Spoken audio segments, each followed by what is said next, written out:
Good evening everyone. This is Hari Om from PhD Special Education Visual Impairment from Dr. Sakuntala Misra, National Rehabilitation University, Lucknow, Uttar Pradesh. So today I will teach you refractive errors and their common types. आज हम आपको पढ़ाएंगे अपवर्तन त्रुटियां क्या होती हैं एवं उनके मुख्य क्या क्या प्रकार होते हैं।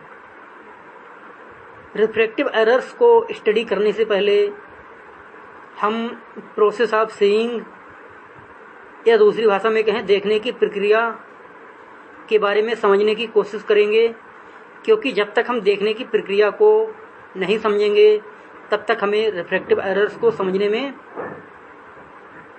थोड़ी बहुत प्रॉब्लम हो सकती है। तो इसलिए first we discuss what is process of seeing, यानी कि देखने की प्रक्रिया क्या होती है।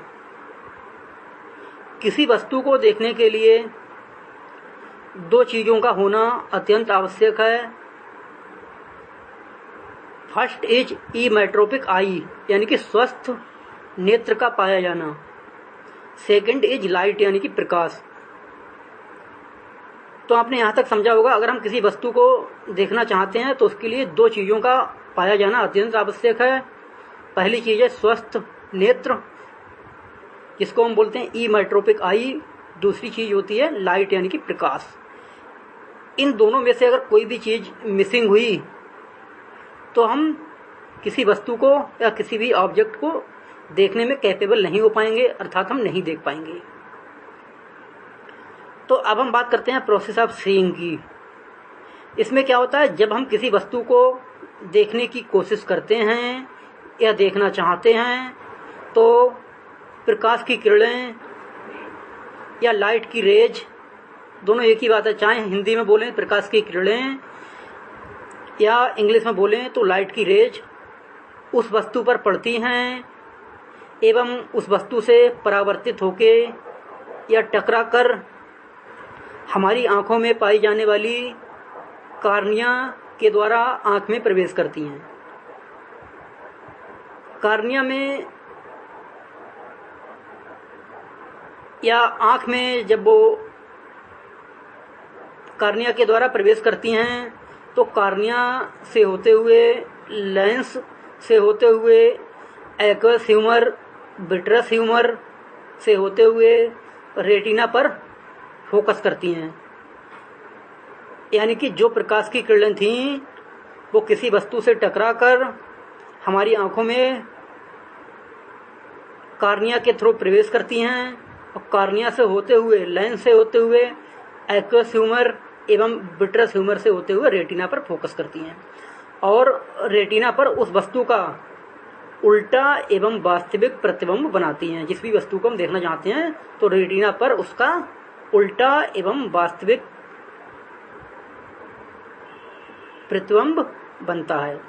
अब रेटिना के पीछे से एक ऑप्टिक नर्व निकलती है और वह ब्रेन के एक पार्ट, जिसको हम बोलते हैं ऑक्सीपिटल लोब, जो देखने के लिए उत्तरदायी होता है या रिस्पॉन्स करता है, वहां पे जाके जोड़ती है।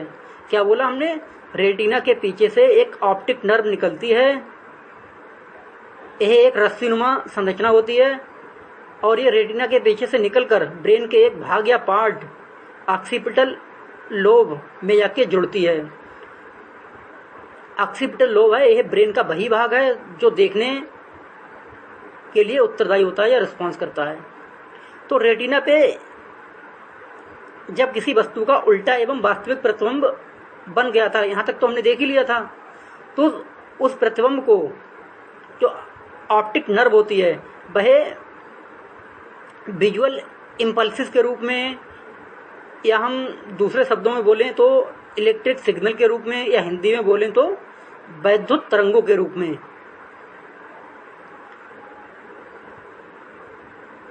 ले जाकर ब्रेन के भाग ऑक्सीपिटल लोब में पहुंचाती हैं। तो ऑक्सीपिटल लोब में जब इलेक्ट्रिक सिग्नल के माध्यम से इंफॉर्मेशन पहुंचती है तो उसका इंटरप्रिटेशन किया जाता है, यानी कि अर्थापन किया जाता है, और जिससे हम किसी वस्तु को सीधा एवं वास्तविक प्रतिबिंब के रूप में देख पाते हैं। एक बार अगेन हम रिपीट कर रहे हैं, किसी वस्तु को अगर हम देखने की कोशिश करते हैं तो उस पर क्या हुआ, पहले लाइट की रेज यानी कि प्रकाश की किरण पड़ती है, उससे वो टकरा कर या परावर्तित होकर आँख में पाई जाने वाली कार्निया से होते हुए, फिर लेंस से होते हुए, फिर एक्वस ह्यूमर से होते हुए, फिर विट्रस ह्यूमर से होते हुए रेटिना पर फोकस करती है। रेटिना पर उस वस्तु का उल्टा एवं वास्तविक प्रतिबिंब बनता है। रेटिना से उस वस्तु का जो प्रतिबिंब बना था उसको विजुअल इम्पल्सिस या वैद्युत तरंगों के रूप में ऑप्टिक नर्व के द्वारा ब्रेन के एक भाग या पार्ट ऑक्सीपिटल लोब तक पहुंचाया जाता है। ऑक्सीपिटल लोब में उस वस्तु का इंटरप्रिटेशन या अर्थापन किया जाता है, जिससे हमें कोई भी वस्तु सीधी एवं वास्तविक दिखाई देती है। तो इतना हमने समझा step by step what is process of seeing, यानी कि देखने की प्रक्रिया क्या होती है। अब हम बात करते हैं कि व्हाट इज रिफ्रैक्टिव एरर्स, यानी कि अपवर्तन त्रुटियां क्या होती हैं। तो जब हम किसी वस्तु को देखने की कोशिश करते हैं तो उस पर जब प्रकाश की किरण या लाइट की रेज होती हैं वह पड़ती हैं और उस वस्तु से टकराती हैं एवं टकरा के या परावर्तित होके आँख में पाई जाने वाली कार्निया से होकर लेंस से होते हुए एक्वस ह्यूमर, विट्रस ह्यूमर से होते हुए रेटिना पर फोकस करती हैं। तो इतना तो हमने प्रोसेस ऑफ सीइंग यानी कि देखने की प्रक्रिया में समझ ही लिया था कि हमें कोई वस्तु कब दिखाई देगी, जब हम उस वस्तु को देखना चाह रहे हैं और उससे प्रकाश की किरणें टकराकर रेटिना पर फोकस करें। तो जब वह प्रकाश की किरण या लाइट की रेज रेटिना से पहले फोकस कर दें या रेटिना के बाद फोकस कर दें, मतलब या तो पहले कर दें या बाद में कर दें, या मल्टीपल पॉइंट पर यानी कि बहुत सारे बिंदुओं पर फोकस कर दें, तब इस घटना को हम क्या कहते हैं, रिफ्रैक्टिव एरर्स कहते हैं, यानी कि अपवर्तन त्रुटियां कहते हैं। क्या बोला हमने, आई एम रिपीटिंग अगेन, कि जब प्रकाश की किरणें किसी वस्तु से टकराकर हमारी आंखों में प्रवेश करती हैं और वह रेटिना पर फोकस करना चाहिए, मतलब उनको अगर वो रेटिना से या तो पहले फोकस कर दें या तो रेटिना के बाद फोकस करें या मल्टीपल पॉइंट्स पर यानी कि बहुत सारे बिंदुओं पर फोकस करें, तब हमें किसी वस्तुओं को या किसी भी ऑब्जेक्ट्स को देखने में समस्या हो सकती है।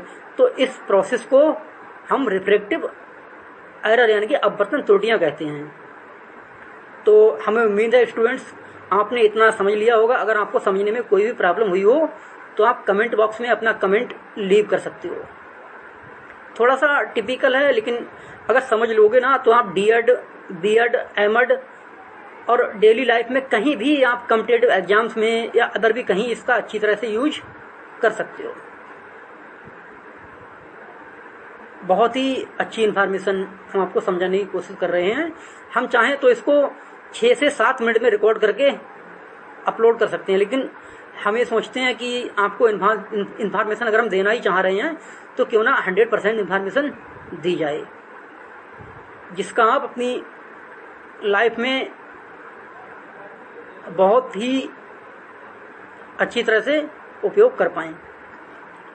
तो अब हम बात करते हैं कि कॉजेज ऑफ रिफ्रैक्टिव एरर्स यानी कि अपवर्तन त्रुटियों के क्या क्या कारण होते हैं।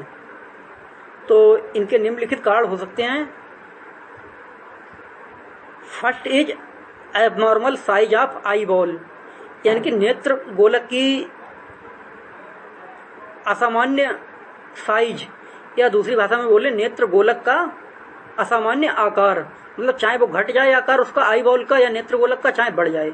तो पहला पॉइंट तो ये हो गया।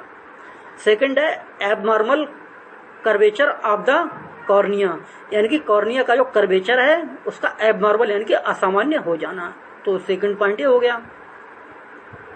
थर्ड पॉइंट हमारा हो जाएगा चेंजिंग इन रिफ्रैक्टिव मीडियम। अपवर्तन माध्यम में परिवर्तन होना। रिफ्रैक्टिव मीडियम सभी के अलग अलग होते हैं, चाहे वो कार्निया का हो, चाहे वो लेंस का हो, चाहे वो एक्वस ह्यूमर का हो, चाहे वो विट्रस ह्यूमर का हो। इन सभी के अलग अलग रिफ्रैक्टिव मीडियम होते हैं। तो इनमें किसी भी प्रकार का अगर चेंज होता है या चेंज होता है तो ये अपवर्तन त्रुटियों को उत्पन्न कर सकता है या उनका कॉज बन सकता है। तो अब हम बात करते हैं फोर्थ नंबर के पॉइंट की, एजिंग प्रोसेस। अगर एज बढ़ती है तब भी रिफ्रैक्टिव एरर यानी कि अपवर्तन त्रुटियां हो सकती हैं। फिफ्थ नंबर का पॉइंट हमारा हो जाएगा study in poor lighting condition. यानी कि अगर लाइट बहुत डिम है तो उसमें अगर हम पढ़ते हैं या लिखते हैं या स्टडी करते हैं तो उससे भी रिफ्रैक्टिव एरर उत्पन्न हो सकते हैं। सिक्स नंबर का हमारा हो जाएगा स्टडी विदाउट एनी ब्रेक। यानी कि बिना ब्रेक के लगातार पढ़ाई करते रहना, ये 3-4 घंटे लगातार पढ़ रहे हो तो इससे भी रिफ्रैक्टिव एरर की कंडीशन उत्पन्न हो सकती है। सेवंथ नंबर का जो हमारा पॉइंट हो जाएगा कंटिन्यू वाचिंग टू कंप्यूटर और मोबाइल स्क्रीन। यानी कि कंप्यूटर या मोबाइल की स्क्रीन को लगातार कई कई घंटों तक देखना। एर्थ नंबर का पॉइंट हमारा हो जाएगा any type of eye disease और अदर मेडिकल प्रॉब्लम्स। आँखों का कोई रोग या अन्य चिकित्सीय समस्याएं। तो आँखों के रोग में जैसे अगर लगा लो आपको ग्लूकोमा है या आपको रेटिनाइटिस पिगमेंटोसा है और या आपको लगा लो शुगर के पेशेंट हो आप, तो भी आपको रिफ्रैक्टिव एरर्स यानी कि अपवर्तन त्रुटियों का सामना करना पड़ सकता है। तो ये तो हमने मुख्य क्या क्या कारण होते हैं अपवर्तन त्रुटियों के या रिफ्रैक्टिव एरर्स के, उनको समझने की कोशिश की। तो हमें उम्मीद है आप यहाँ तक अच्छी तरह से इनको समझ गए होंगे। अब हम बात करते हैं main types of refractive errors. There are mainly 4 types of refractive errors. यानी कि अपवर्तन त्रुटियाँ मेनली 4 टाइप्स की होती हैं। तो पहले हम इनके नेम बताने की कोशिश कर रहे हैं। फर्स्ट नंबर का हमारा है मायोपिया। मायोपिया को हम बोलते हैं निकट दृष्टि दोष।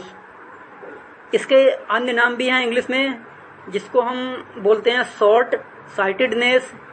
इसका दूसरा नाम हो सकता है नियर साइटेडनेस। तो आपको अगर मायोपिया बोले या आपको शॉर्ट साइटेडनेस बोले या आपको नियर साइटेडनेस बोले या आपको निकट दृष्टि दोष बोले तो ये सभी एक ही नाम है।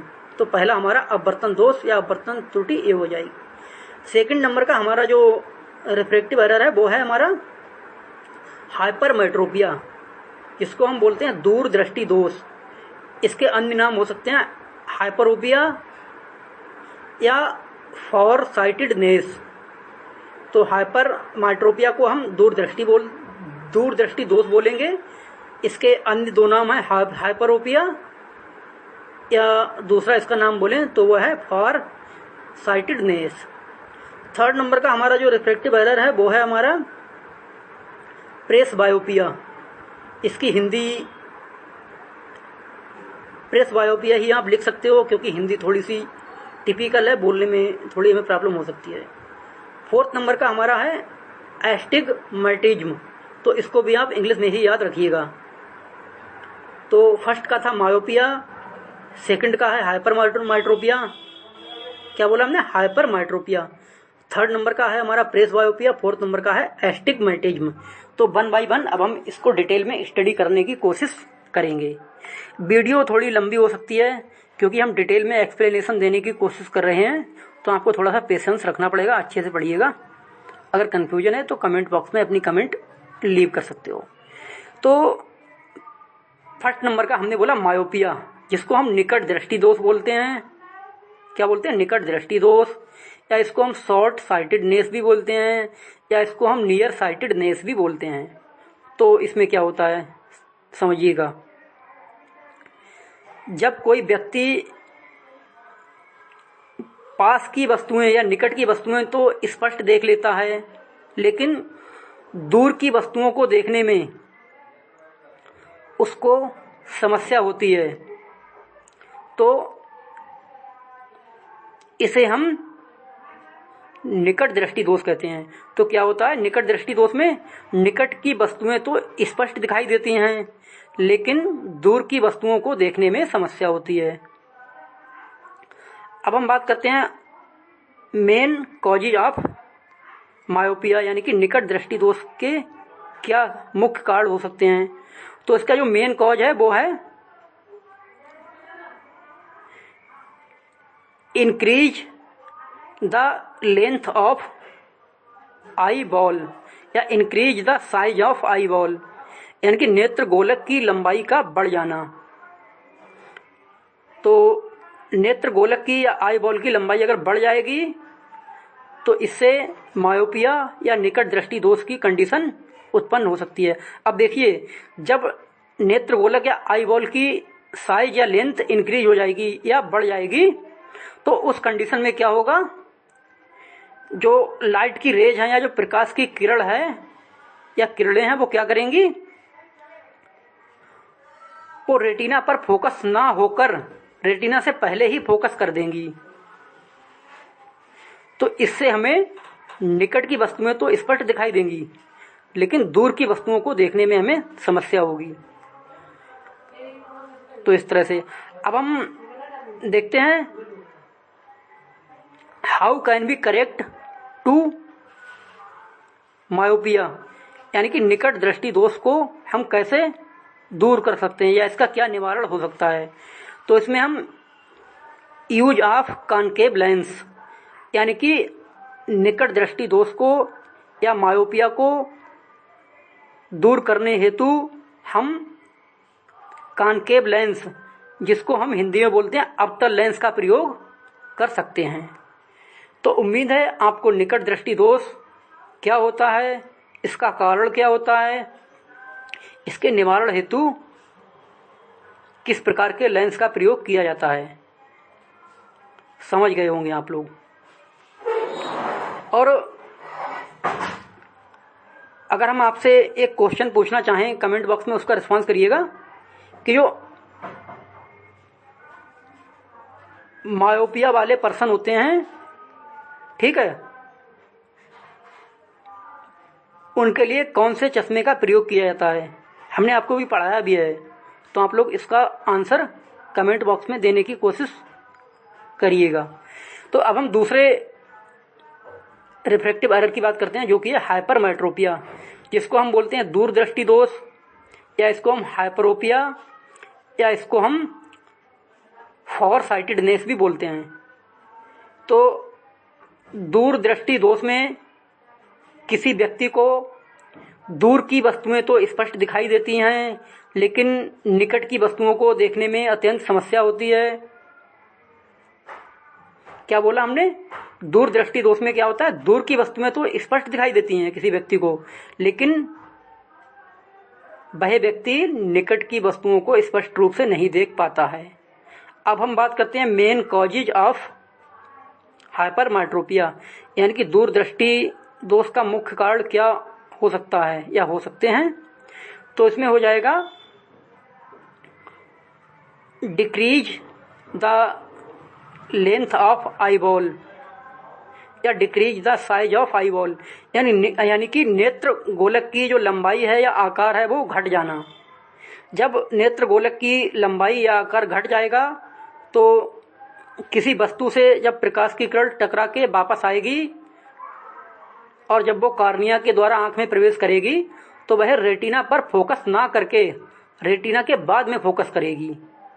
इससे किसी वस्तु का जो प्रतिबिंब है वो अच्छी तरह से रेटिना पे फोकस नहीं हो पाएगा, एवं किसी व्यक्ति को दूर की वस्तुएं तो स्पष्ट दिखाई देंगी, लेकिन निकट की वस्तुएं स्पष्ट दिखाई नहीं देंगी। अब हम बात करते हैं how can be correct to hypermetropia, यानी कि दूरदृष्टि दोष का निवारण हम किस प्रकार कर सकते हैं।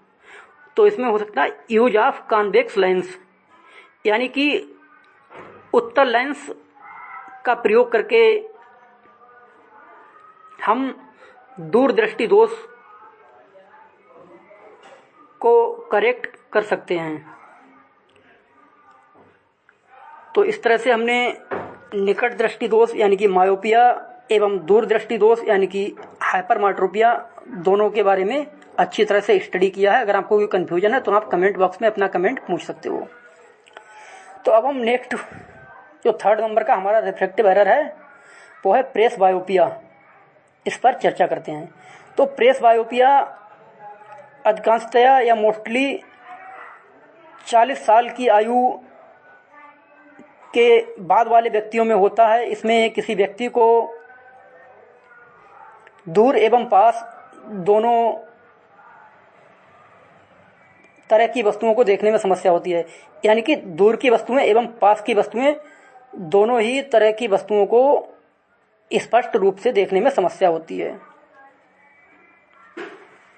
तो अब हम बात करते हैं मेन कॉजेज ऑफ प्रेस बायोपिया, यानी कि प्रेस बायोपिया का मुख्य क्या क्या कारण हो सकता है या हो सकते हैं।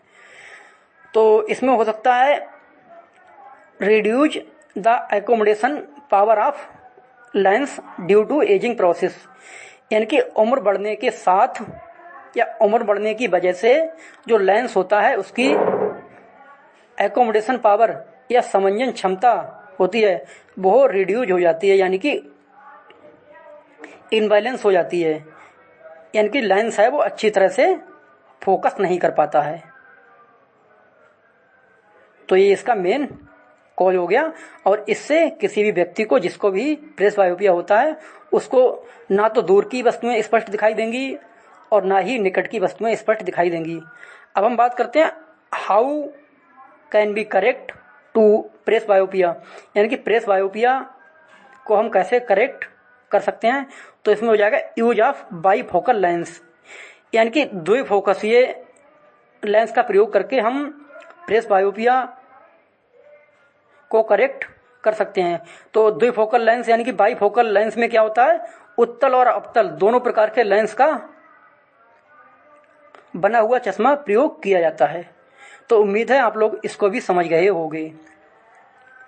अगर कंफ्यूजन है तो फिर से हम बोलेंगे। आप लोग दिव्यांग स्टडी यूट्यूब चैनल पे कमेंट बॉक्स में अपना कमेंट लीव कर सकते हो। अगर बोलने में किसी भी प्रकार की एरर होती है तो उसको हम कमेंट बॉक्स में पिन कर देंगे, क्योंकि काफ़ी टेम्परेचर बहुत हाई है, रूम में एसी लगा हुआ नहीं है, इलेक्ट्रिसिटी भी कट हो गई है, तो बहुत ही मतलब मेहनत करके वीडियो रिकॉर्ड कर रहे हैं इसके बाद भी हम।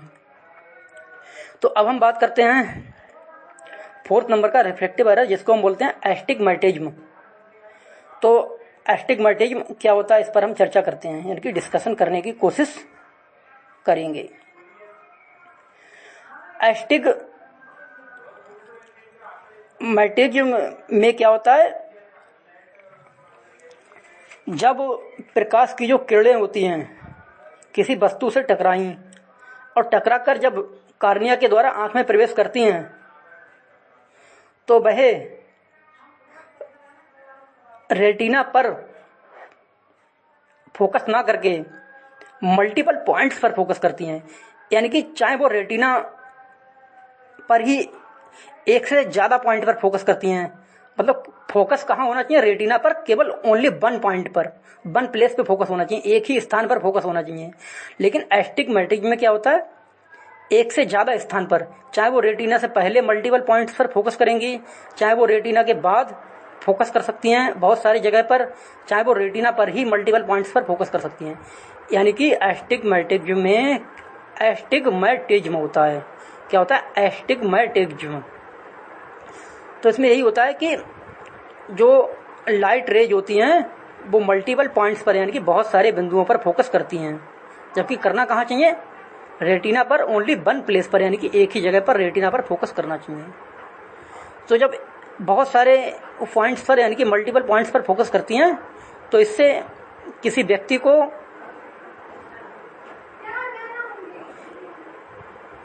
जो वस्तुएं होती हैं वह ब्लर यानी कि धुंधली दिखाई देती हैं, या दूसरे शब्दों में कहें तो स्पष्ट दिखाई नहीं देती हैं। या एक इसका और इम्पैक्ट हो सकता है, अगर वस्तु में धुंधली तो दिखाई देंगी ही, कई बार इसमें ऐसा भी देखा गया है रिसर्च के अनुसार कि एक से ज़्यादा वस्तुएं भी दिखाई दे सकती हैं, मतलब एक ही वस्तु के 2 या 2 से अधिक प्रतिबिंब दिखाई देंगे। तो इसका हमने मेन कॉज समझ ही लिया, यानी कि what is main causes of astigmatism. तो इसका मेन कॉज यही होता है कि multiple focus of refractive errors, sorry I am repeating again क्योंकि थोड़ा सा मिस्टेक हो गया बोलने में। Multiple focus of light rays, यानी कि जो लाइट रेज होती हैं या प्रकाश की किरणें होती हैं, उनका बहुत सारे बिंदुओं पर फोकस करना, तो जिससे वस्तु में धुंधली दिखाई देंगी यानी कि स्पष्ट दिखाई नहीं देंगी, या एक से अधिक वस्तु में कई बार दिखाई दे सकती हैं, और वो भी स्पष्ट भी नहीं दिखाई देंगी, मतलब डबल विजन हो सकता है या ब्लर विजन हो सकता है। अब हम बात करते हैं how can be correct to astigmatism, यानी कि एस्टिग्मेटिज्म को हम कैसे करेक्ट कर सकते हैं। तो यूज ऑफ सिलेंड्रिकल लेंस, यानी कि सिलेंड्रिकल या बेलनाकार लेंस का प्रयोग करके हम इसको करेक्ट कर सकते हैं। किसको? एस्टिग्मेटिज्म वाले पर्सन को हम सिलेंड्रिकल लेंस या बेलनाकार लेंस का प्रयोग करके उसका निवारण कर सकते हैं। तो हमने चारों रिफ्रैक्टिव एरर्स के बारे में डिटेल में स्टडी किया है। फर्स्ट क्या था? मायोपिया यानी कि निकट दृष्टि दोष। सेकंड था हाइपरमेट्रोपिया यानी कि दूर दृष्टि दोष। थर्ड हमारा था प्रेस बायोपिया। फोर्थ नंबर का था हमारा एस्टिग्मेटिज्म। तो अब हम बात करते हैं प्रिवेंशन ऑफ रिफ्रैक्टिव एरर्स, यानी कि अपवर्तन त्रुटियों की रोकथाम हेतु कुछ उपाय, या इनको हम कैसे रोक सकते हैं या इनसे हम कैसे बच सकते हैं। तो यो फर्स्ट पॉइंट हमारा हो जाएगा रेगुलर आई एग्जामिनेशन, यानी कि नियमित रूप से आंखों की जांच कराते रहें। सेकंड नंबर का हो जाएगा यूज ऑफ स्पेक्टिकल्स, यानी कि चश्मे का उपयोग करके या चश्मा पहन करके, और चश्मे में निकट दृष्टि दोष या दूर दृष्टि दोष या प्रेस बायोपिया या मतलब एस्टिग्मेटिज्म के अकॉर्डिंग कौन सा आपको मतलब रिफ्रैक्टिव एरर है, उसी के अकॉर्डिंग आप चश्मा का यूज करिए। जैसे आपको अगर मायोपिया है तो आपको कौन सा लेंस लगेगा? तो आपको लगेगा कॉनकेव लेंस, यानी कि अवतल लेंस वाला चश्मा। अगर आपको हाइपरमेट्रोपिया यानी कि दूर दृष्टि दोष है तो आपको लगेगा कॉन्वेक्स लेंस यानी कि उत्तल लेंस वाला चश्मा। अगर आपको प्रेस बायोपिया है तो आपको लगेगा बाईफोकल लेंस, यानी कि द्वि फोकसीय लेंस वाला चश्मा। अगर आपको एस्टिग्मेटिज्म है तो आपको लगेगा सिलेंड्रिकल लेंस वाला या बेलनाकार लेंस वाला चश्मा। तो सेकंड नंबर का पॉइंट यही हो जाएगा, यूज ऑफ स्पेक्टिकल्स, यानी कि चश्मे को पहनकर। थर्ड जो हमारा पॉइंट हो जाएगा वो हो जाएगा use of contact lenses. Contact lens आते हैं जो आंखों में फिट कर दिए जाते हैं, इससे आपको चश्मा लगाने की जरूरत नहीं पड़ती है। तो ये भी एक उपाय हो सकता है। फोर्थ नंबर का है लेजिक सर्जरी। तो लेजिक सर्जरी के द्वारा भी आप इसका एक अच्छा सोल्यूशन निकाल सकते हो। फिफ्थ नंबर का हो जाएगा study in good lightning condition या गुड लाइटिंग कंडीशन, यानी कि जब आप लिखें या पढ़ें या पढ़ने लिखने का या स्टडी का वर्क करें तो आप अच्छी लाइट में, अच्छे प्रकाश में करें, जिससे आपकी आँखों पर कोई नेगेटिव इम्पैक्ट नहीं पड़ेगा। 6 नंबर का है रिड्यूज द स्क्रीन टाइम या टाइमिंग, यानी कि जब आप मोबाइल की स्क्रीन या कंप्यूटर की स्क्रीन या टेलीविज़न की स्क्रीन या और किसी भी टैबलेट वगैरह की स्क्रीन को अगर लॉन्ग टाइम तक कंटिन्यू वॉच करते हैं तो थोड़ा सा आप उसको कम देखिएगा, जिससे आपकी आंखें स्वस्थ रहेंगी। जब आंखें स्वस्थ रहेंगी तो आप भी स्वस्थ रहेंगे और अच्छी तरह से आप इस संसार को देख पाएंगे।